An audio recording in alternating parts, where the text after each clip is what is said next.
Welcome to the Bold Dreams Held Loosely podcast. My name is Taryn Watts, and in this episode, I am joined by my guest, Jamie Walker. Jamie is an ICF Associate Certified and Mind Rebel Coach. She founded walkercoaching.ca, helping you walk your path your way. And in this episode, Jamie and I are really talking about the gap from here to there. Yes, to move the needle forward towards your dreams, you're going to have to take bold steps forward. You're going to have to do things that might simultaneously stir your soul and terrify your mind. You're going to have to get really clear about where it is that you want to go. And oftentimes, you will also have to confront pieces and parts of yourself that you might not have even known existed. In this episode, Jamie shares her very vulnerable and raw story about the pieces of herself that she had to meet in her journey. Jamie has taken the road less traveled and really traveled to the deepest parts of herself. And she walks the talk of what it means to boldly walk your own unique path towards the greatest dream for your life. We hope you enjoy. Jamie, so good to Hi, be with you Taryn. here. It's so good to be with you here. I'm so blessed, and thank you so much for inviting me. Yeah. We're gonna have a really heartfelt, deep conversation today, aren't we? Yeah. Mm-hmm. Yeah. I feel it. I'm ready. I feel it too. And what we're gonna explore today for our listeners is, this podcast is called Bold Dreams Held Loosely. And that's what we do. We create bold dreams. We take courageous steps towards those dreams. We orient towards the North Star of our souls. We say yes when our knees are shaking. We do things that stir our soul and simultaneously terrify our mind. And we are relentless on the path towards our bold dreams, while at the same time holding it loosely in both hands. That's a tall order, isn't it? It's a lot. It's a lot of work, isn't it? It's a lot of inner work, isn't it? There's so much inner work with that, because when we see this sometimes even in the coaching world, when you hear something like that, some people can automatically start thinking about bypassing some stuff. Yeah, big time. I think there's actually a tendency to want to bypass the things Right. and just, focus on the positive emotions, positive vibes only, orient your energy towards what you want and don't let anything else get in the way. Right. Yeah. But what I love is, like, when you think about like that bold dreams, that's what we're doing. We nobody dreams up a dream that's not happy or that's not positive. But like, what does that actually mean in terms of all the other stuff? Yeah. Yeah. So what we're going to talk about today is the gap from here to there, the gap from where you are today to where you want to be. Yes, there's a lot of action steps. Yes, there's a lot of things to do and become.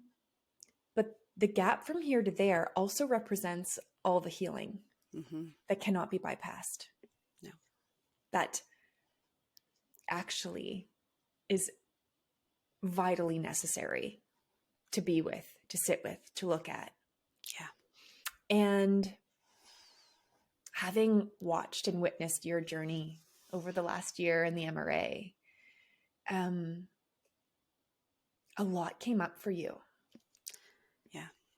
I mean, I was telling you this as we were preparing for our call, but I remember one day in practitioner training where you came and you were literally bundled up in a blanket. I think it might have even been over your head. I don't know. This is my memory of it.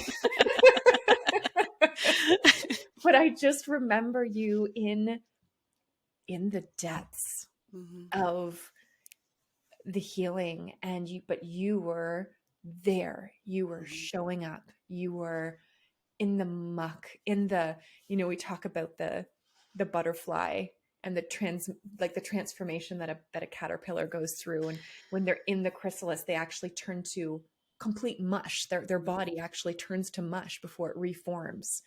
And that's where you were. You were in the mush where nothing makes sense. Everything is foggy and mucky, and the old life is dying and the new life is not yet there, and all the things. And you were so, I just remember being so taken back by your courage. Thank you.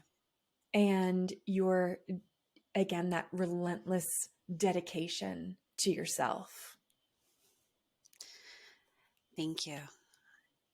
It's absolutely wild in terms of how powerful that stage in the last year actually has been and was for me.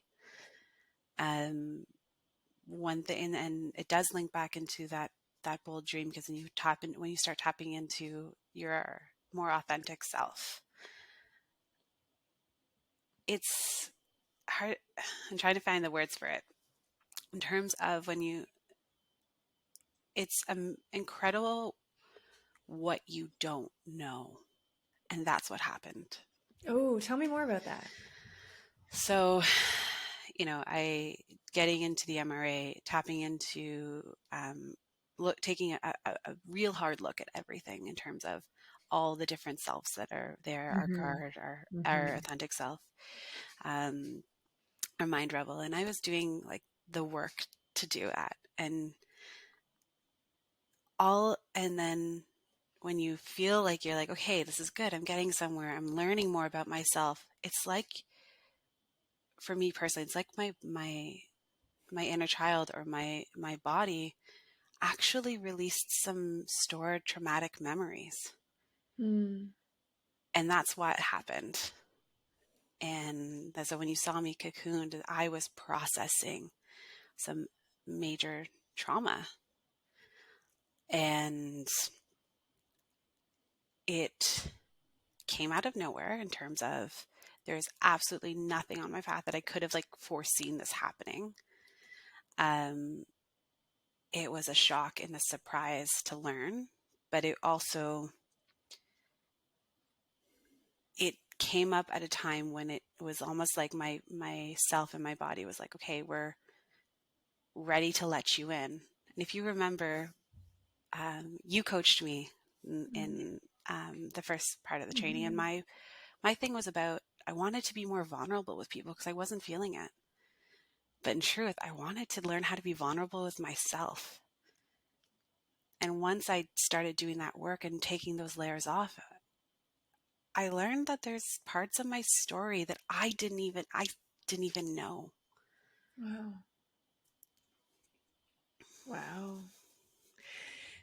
The image that's coming to mind as you're talking is like petals of a rose, and it feels like it almost feels like a wound up bud, and like one petal at a time, just like opening and opening and opening. And if I'm hearing you correctly, it's that there was a moment in your healing journey where it was time. Yeah. The crazy thing is that it was time, and I didn't even completely understand that I was on what I needed was that healing journey. So for listeners and viewers, and I do work as a life coach. I work with other coaches. I also work with therapists on this. Yeah. But I was sexually assaulted and abused as a child.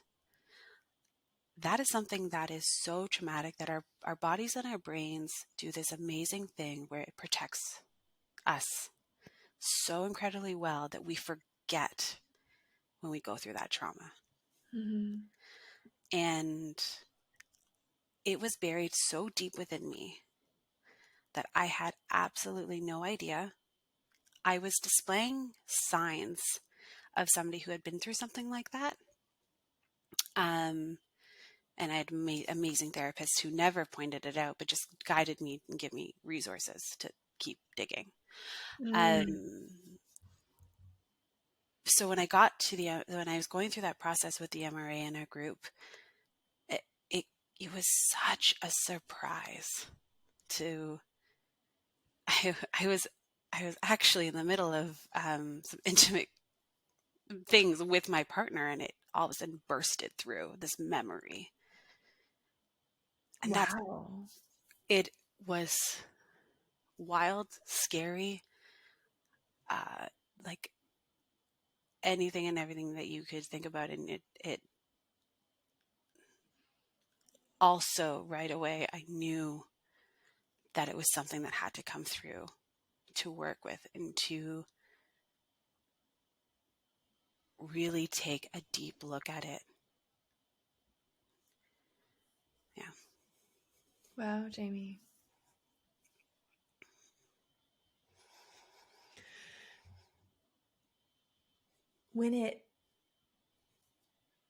You said something interesting I just want to circle back to. And of course, as you know, we've already talked about this prior to this conversation, but you get to decide where we go in this conversation and where we go and how deep we go. You said something interesting about you had just been displaying signs. Can you tell us a little bit more about that? Yeah. So I was displaying signs in the way that I didn't have full love for myself as a teenager. I very much showed signs of like anger and had a hard time handling some of my emotions and not feeling worthy enough for anything to come my way.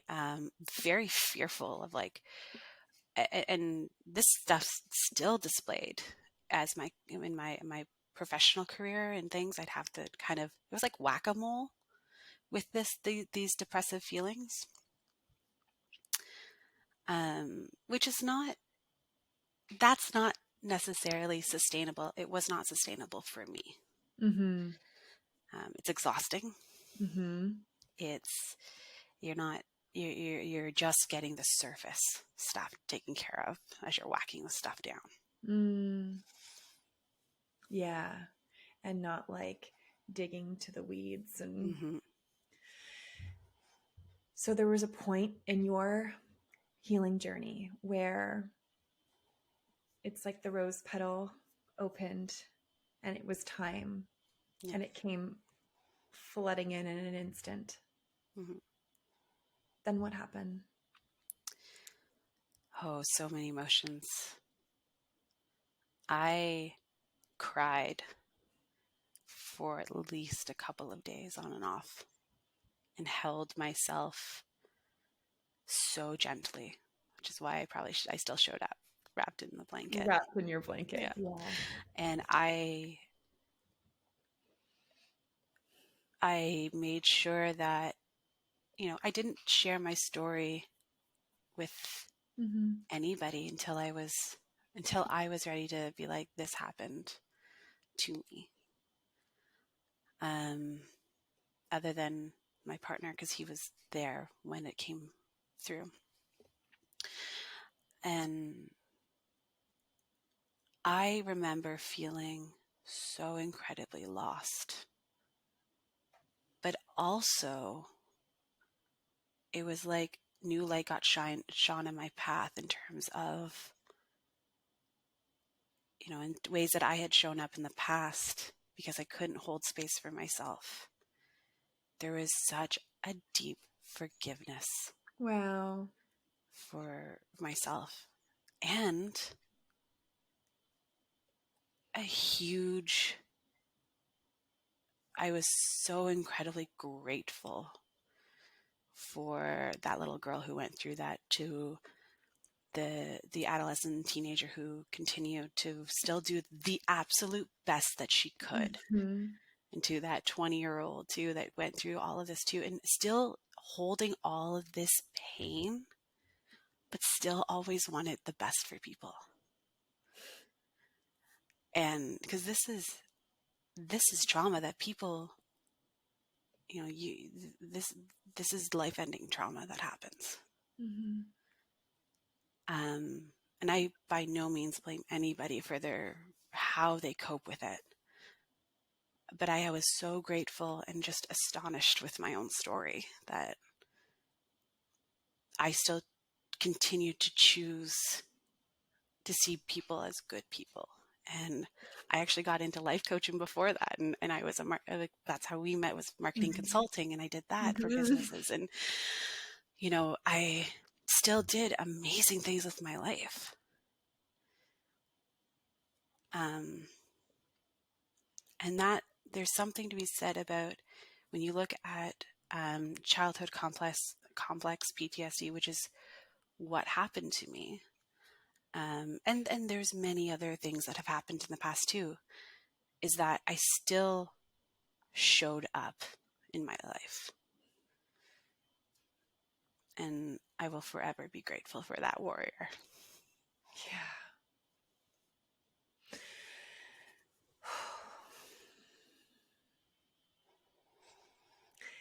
The love, the wholeness, the forgiveness that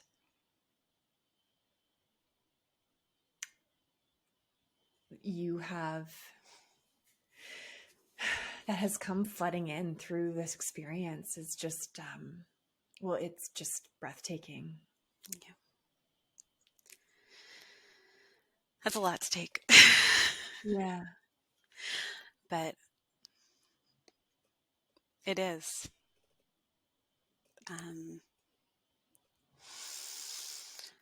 And I feel incredibly strong about coaching and about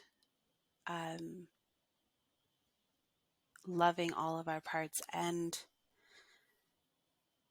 the thing is about, and we spoke about this too, the thing about complex PTSD, and especially in our childhood, is that it is complex.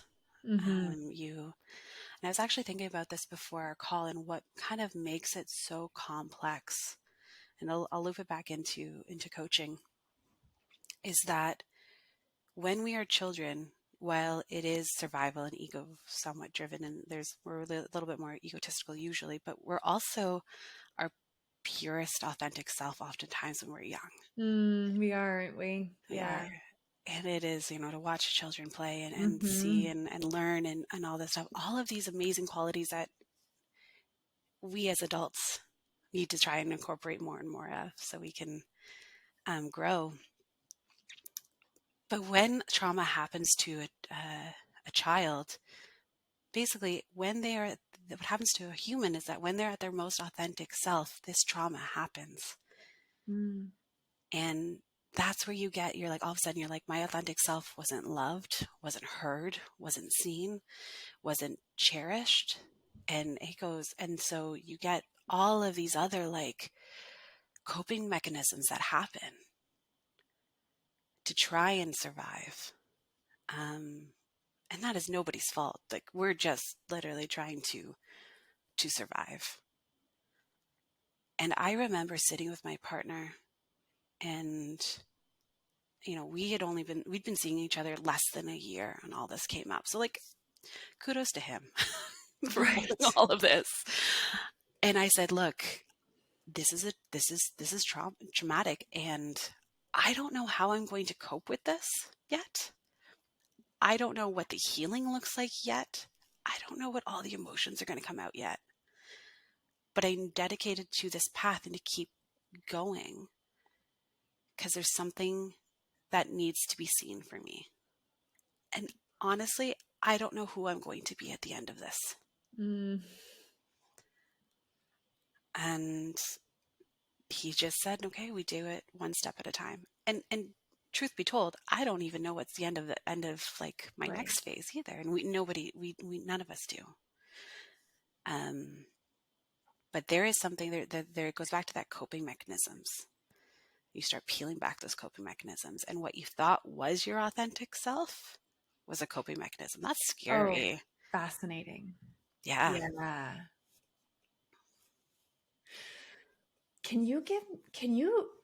Are you able to drop like an example of that? And Yeah. yeah.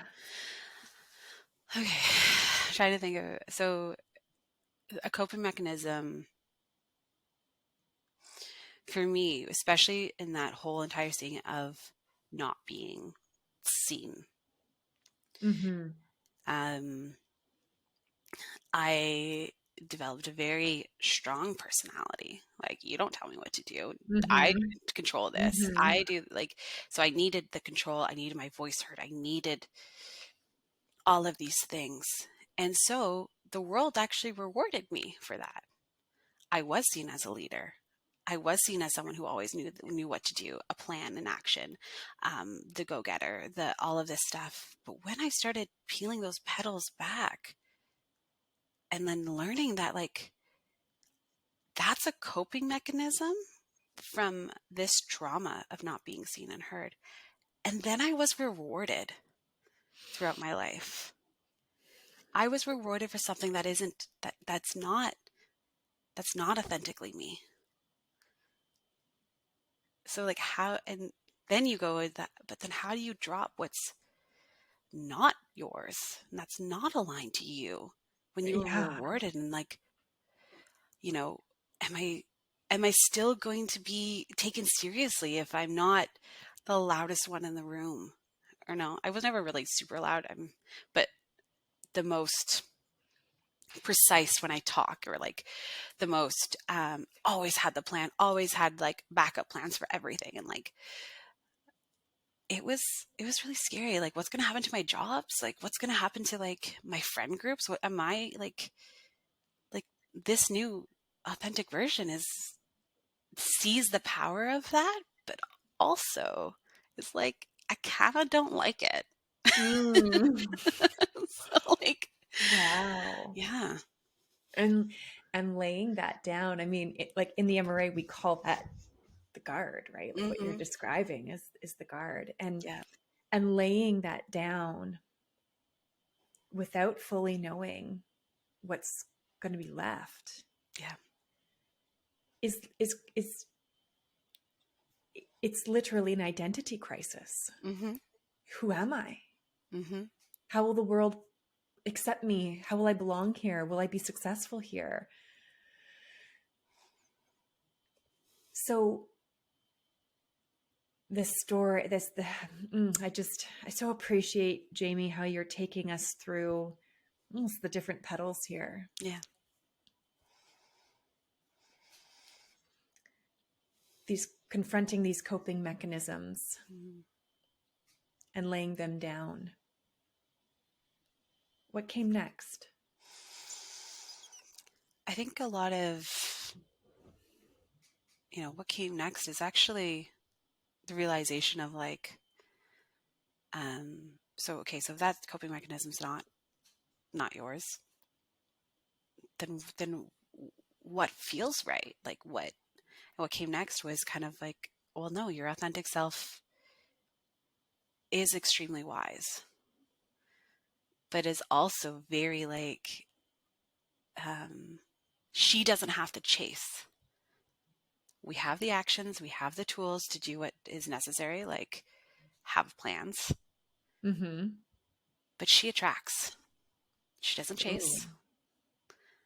And I started noticing little things like that in my body, and little things that, like the little yeses that came through when it was like that, where I go, okay, so like, what if I don't have a plan, what does that look like? And it's like, well, you sink into your next couple of steps and we will unfold them and give them to you.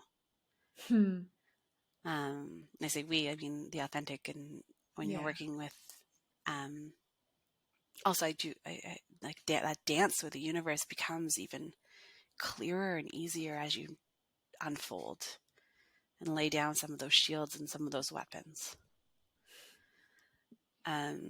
So that became better. It was, things got lighter in terms of my emotions. I got deeper connection with my emotions, and a lot more ruthless with my time and my Ooh. energy. Tell me more about that. Yeah. And this goes back to when you're dealing with the trauma and everything like that too, is that it puts a new perspective on so much of your life. And it also is a tool to see how people react to when you're ready to open up and tell your story. How do they react? Are they supportive, or are they somebody that's getting trapped in the story? I'm not trapped in the story. It is my story, but I am not trapped. And if they choose to be trapped because it's understandable, that's okay. I don't spend my energy there. I focus on what feels right to me. And sometimes what feels right is actually like having another cry because another layer comes through, and like you got to break down And you got to honor it. and you got to honor it. But I don't spend my energy where it feels stuck. You said something about your body. Mm-hmm.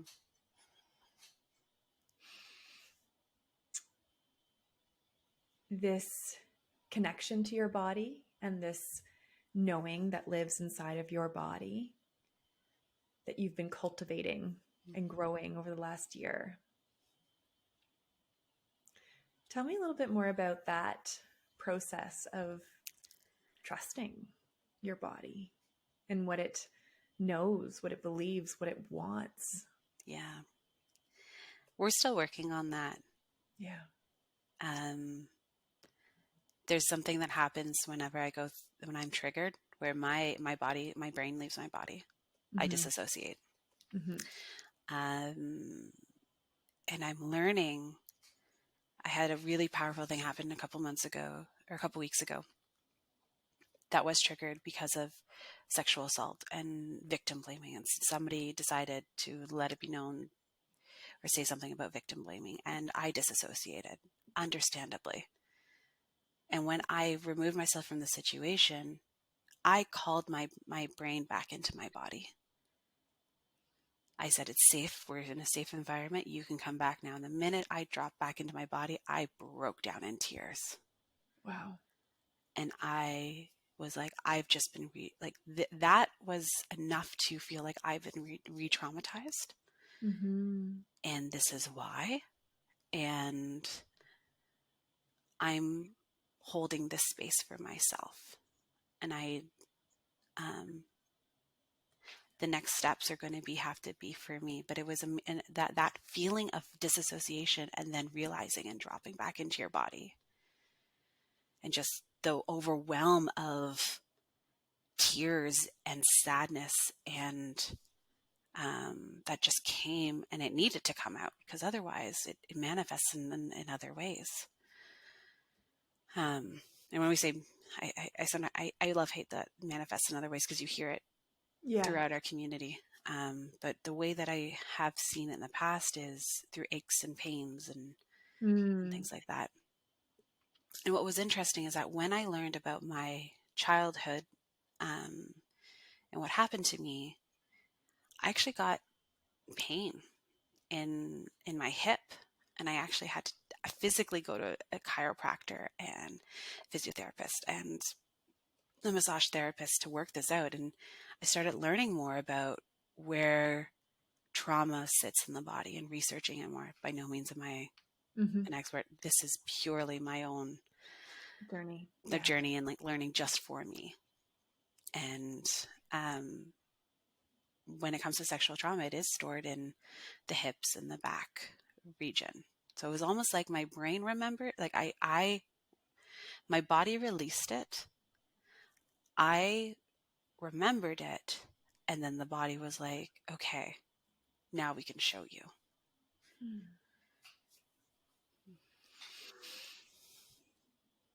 We talk a lot about, and again, all of this is happening and you are healing in the context of being on your path towards your biggest, boldest, most beautiful vision for your life simultaneously. Yeah. Holding it all. You know, we talk a lot about one foot in front of the other on the path. And sometimes we get off our path and we're in the bushes, we're on the detoured route. Mm-hmm. What on your journey, and again, everybody's journey is going to be different. So even people who are listening who have similar lived experiences than you, Yeah. everyone's journey is going to be different. Only you know. But for you, Jamie, what would stepping off the path, what would that have looked like? I think what that would look like is that, especially in the early stages of the healing journey, is not honoring my pain and my feelings and my anger. Oh man, Oh, a lot yeah. of anger, and rightfully so. But stepping off the path would look like taking those emotions and projecting them outward. Ooh. And that is where, or bypassing them. So I could have turned to drugs, alcohol, whatnot. And again, I want to say this with full space for anyone and everyone going through something like that. That is also okay. Like that is a coping mechanism. Mm-hmm. We hold space for that too. Mm-hmm. For me though, that's what that would have looked like. And I could, had I not gone through those emotions, identified them, and actually been also okay with it. And saying that to people. So tell me more about what you mean by that. What I mean by that is that, the people that were either involved in my trauma, or maybe because they were going through other things, didn't notice it as a child, like in a child, being angry about that with saying like, look, I'm mad. I am really mad. And I could feel like if something happened during the day that was an inconvenient, or if I didn't feel like I was being heard, I was angrier than normal, because this is all like fresh stuff that's coming up. I could have continued on and just like not identified what was happening and just continued on like being toxic and spewing things out. And was I perfect all the time? Absolutely not. Right. Am I like still not perfect? Like nobody is, but that's what that looking at the path looked like, where I don't dig in and dig deeper. I just let the emotions control my actions. It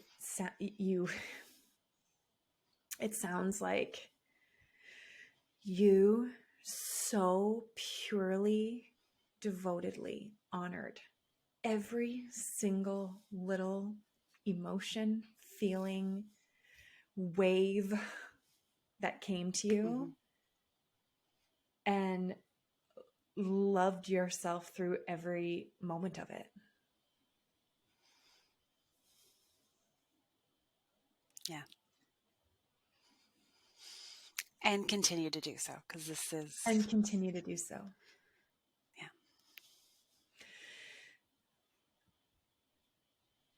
It's amazing what can come up, isn't it?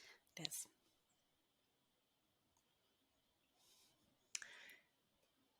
In your journey of healing, you said something earlier about a desire to be more vulnerable with others, and then a discovery that, wait a second, I haven't been actually vulnerable with myself. Where do you sit now with vulnerability? We're actually really good friends. Yeah. Yeah. Like we're tight. And it's funny because the more I sink into that vulnerability with myself, the more space I hold for my clients, the more space I hold for friends and family. And it's just a beautiful co-creating space that I can do with other people. And it's funny because, the fears of like, oh my gosh, I'm being vulnerable, I'm being seen, I'm being all of that stuff. That's normal fears to come up. Mm-hmm. But what I have actually noticed is the more authentic I show up, the less I care about the criticism. Ooh. The criticism can come like a needle. Mm-hmm. Some people just in your circles, just when they're not used to seeing this transformation, or you're showing up differently, they know how to like push your buttons. And my fear was like, I'm going to cocoon back in, but I don't. Which has been a really interesting reaction.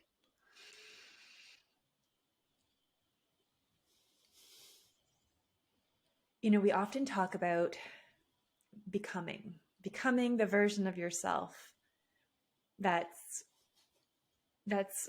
in the vision for when we dream for our lives. But really, if we're going back to this analogy of the blooming of the rose petals, this version of Jamie, the most authentic version of Jamie, beneath all the false selves, all the coping mechanisms, she was always there. Mm-hmm. Can you, for those people who are listening to this who don't know you and don't know the authentic Jamie, can you describe that version of you, who you are today? Oh man, I am so full of love. I feel it bursting through me. Mm-hmm. I love, like, I have such a deep trust in the universe and loving of the universe that, like, I want what's best for everybody that I cross paths with. So I want what's best for the universe. So, and there's a beautiful trust in that therefore I know the universe wants what's best for me. I have I do have very strong boundaries, and I love the idea of like this rose, because a rose actually does have thorns. Oh, yeah, it sure does. It does. And when we talk about thorns and like that shadow self, I have actually can sit very well with that side of myself too, and bring, those, what we often say, guard qualities to the surface when they're ready, and all so many different parts, and parts that have yet to be discovered all sit like Mm-hmm. together. And I can cultivate my garden and remove things as they need to be, and I can let go of things so much easier. But I think it's always rooted in that deep love and understanding that we're here to make it a better place. The fear that you had, or not, I shouldn't put words in your mouth, because I'm not sure you call it a fear, but the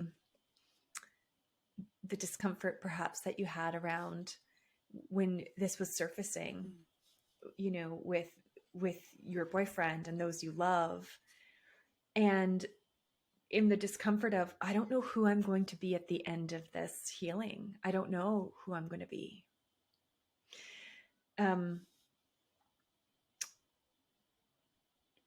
What's happened since then? Yeah.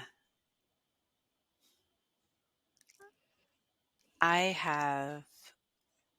have changed in terms of, I've changed jobs a couple of times to the point where now I'm actually, in this moment right now, positioned myself for coaching. Yeah. Um, You are a full-time I'm coach. a full-time coach. That brings me so much joy and connection, and my authentic self shines so brightly, having deep connection and conversations with people. And I know I see and feel even my own light that's meant to be here. I can go through changes quite rapidly too. and hold that space. And it's been quite the journey, and a very rapid change is happening. So it's almost like, and we talk about it too in the MRA, about how when you connect with your North Star, how things change to align themselves for Yeah. your vision. And that's what's been taking place and what's been happening. Ooh. Yeah. Can you give some examples of that? Yeah. I moved 3 times, and my final place right now is I'm sitting in a beautiful apartment overlooking all of downtown Ottawa, and I see sunsets every night. And you can see my wall behind me, which is full of Gorgeous. things that I've got collected on my travels and everything like that. And I'm in just a physically beautiful space. I when I graduated the MRA, and when I decided that I was like, I'm going to go for the accreditation about 4 or 5 months ago, I was like, you need 100 hours. So I said, okay, how are we going to do this? And quickly I was able to hatch a plan very quickly in terms of how do you get an exchange of values for coaching. And I put it to the universe. I said, okay, our goal is to get 100 hours by the end of October. So that coincides just after graduation, and we're ready to do this work with people. And then I actually just sat back and watched it, and just like right? watched it unfold. You don't go. That's what you said. Yeah. That's what your authentic self doesn't push, No. your authentic self creates it and go, comes and receives. yeah. So that's Wow. what I did. It doesn't mean I didn't do actions when, like things Of course. like, you should post, like when ideas like you should post it here, or write this, or like do this stuff. Like I did, but I didn't count the hours. I didn't work them back and when I found my brain going like, okay, 100 hours, how many hours is that a week? Like, okay, cool. Like so if we're steady on this, we'll get it. And then I stopped myself and I was like, nope. Like, yes, we are tracking so that we know, but how we get there, we're leaving that to the universe, and let's see what they do. Let's see what happens. And I did it. I beat my goal. Wow. I beat it before the end of October. And there was like some weeks that I did not coach because nobody was available. Nobody needed it at the time. Like, I called in like 3 brand new clients that are I did not know who they were, and they didn't know me. And it's just been this incredible, beautiful journey, and a showcase of like what happens when we align. You give me shivers. A showcase of what happens when we align. Yeah. Oh, Jamie.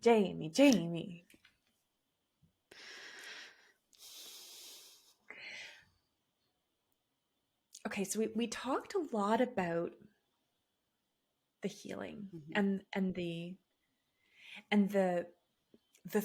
thick. You were in the thick of the healing. And although the healing is an ongoing, continuous journey, you've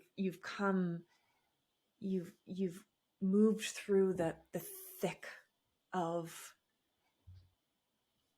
this healing. I'm really interested to learn or to understand from you, every step we take on the path, not only are these rose petals opening, but the vision is becoming more and more defined and refined and clear of where it is that we're going and what it is our heart yearns for.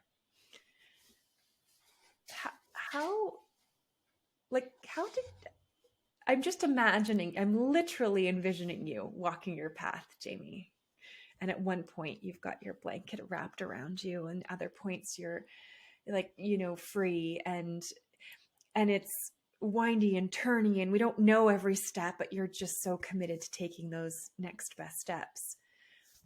But that North Star, that vision, how has that been impacted?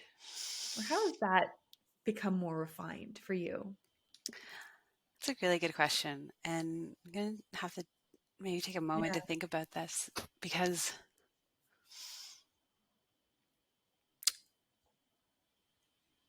there's some things that have fallen away, and that's okay.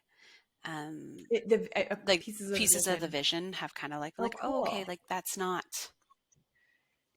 it's amazingly cool, and like probably maybe something we'll hold on to or go back to, but not a key part of the vision.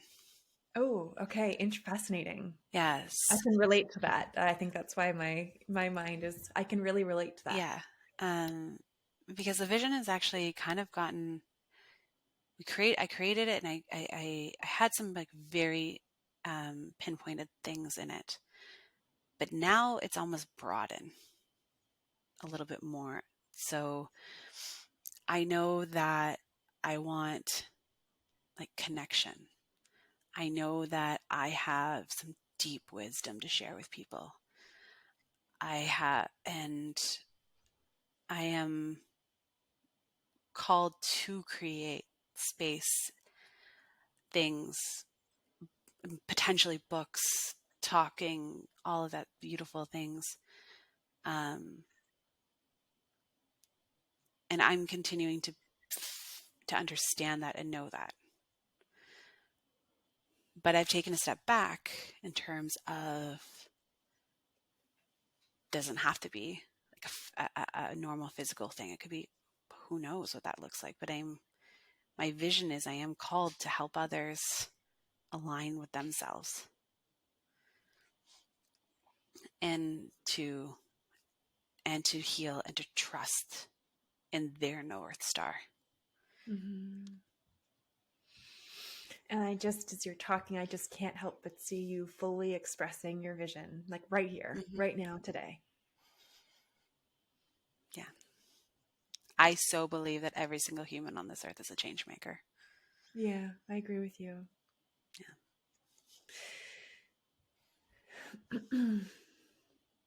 For anyone listening and viewing who perhaps can in some way or another really resonate with your story, and maybe it's similar, maybe it's completely different, maybe their healing is in another direction. What, Jamie, what was essential for you? Like what did you, what helped you stay the path? I think there's a couple of things that really helped me, was that anchoring into the belief of that we are never given something that we cannot handle.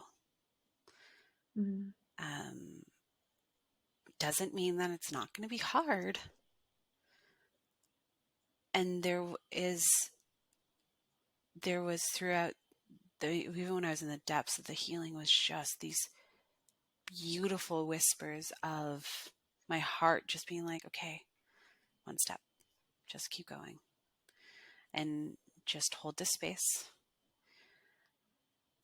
And I was able, I understand that when the heart breaks is when we see the light coming through, and when we're able to accept it and shine it. And that's what happened. There was some major breakthroughs. I also noticed in the training and how I started showing up like even deeper for people, and because not only did I just go through the journey of holding myself so whole and complete, and some terrible things that had happened to me, I really worked on, because when you first learn about trauma, like when you first learn what happened to you, you're like, I'm so broken, who's going to love me? That's a huge thing, and it's just piece by piece. I examined each piece and just laid it back down with love.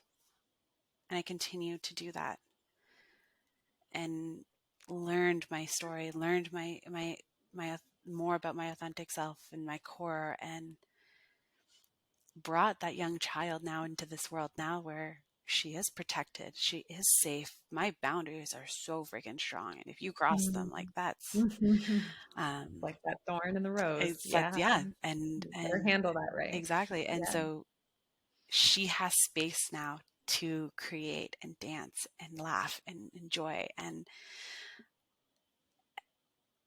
because I went through that journey, I can hold that space for my clients and be brave with them, and know that, and still see them as whole, capable, and resourceful, even in that muck, and have the full faith that they're going to come through, just like I did. We always say that you can only go as deep as another as you are willing to go within yourself. Yeah. And you are living, breathing proof of that. I didn't believe it I believed it 100% when you said it in the Yeah. beginning. I didn't think that I had that in me, but apparently that is Apparently what you I do. do.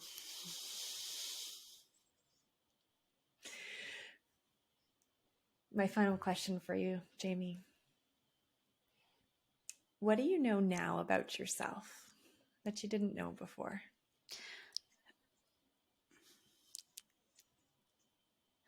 I am far stronger than I ever thought I was before, which is actually saying something when I look back of like my story so far. But I am so much stronger than I ever gave myself credit for. I am learning and knowing how to call things in and align myself to what I really want. And having a lot of fun doing it. I can tell. In fact, as I observe you over the last year, I can see that in you. And I'm extremely unapologetically myself. Yeah, you are. From where you, I know I said one last question, but this is the last, I swear. From where you stand today on your journey, on your path, what's possible from here? Oh man, I see so much growth in my business, because I did launch my business and my website. I see so much creative of tools happening and spreading and helping to lead others and finding their own navigation. I see so much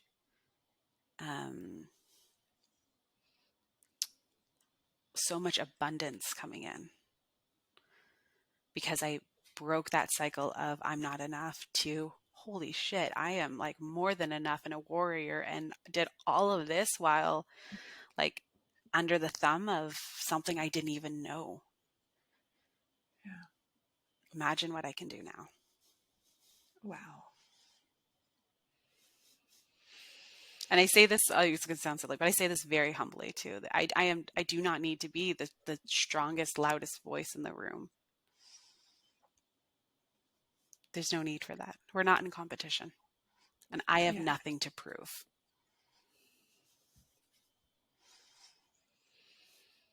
Jamie, I want to thank you so much for coming on here and sharing your story and trusting me to hold this space for you as you share. I know that the contents of this discussion talk about vulnerability. We're incredibly vulnerable. And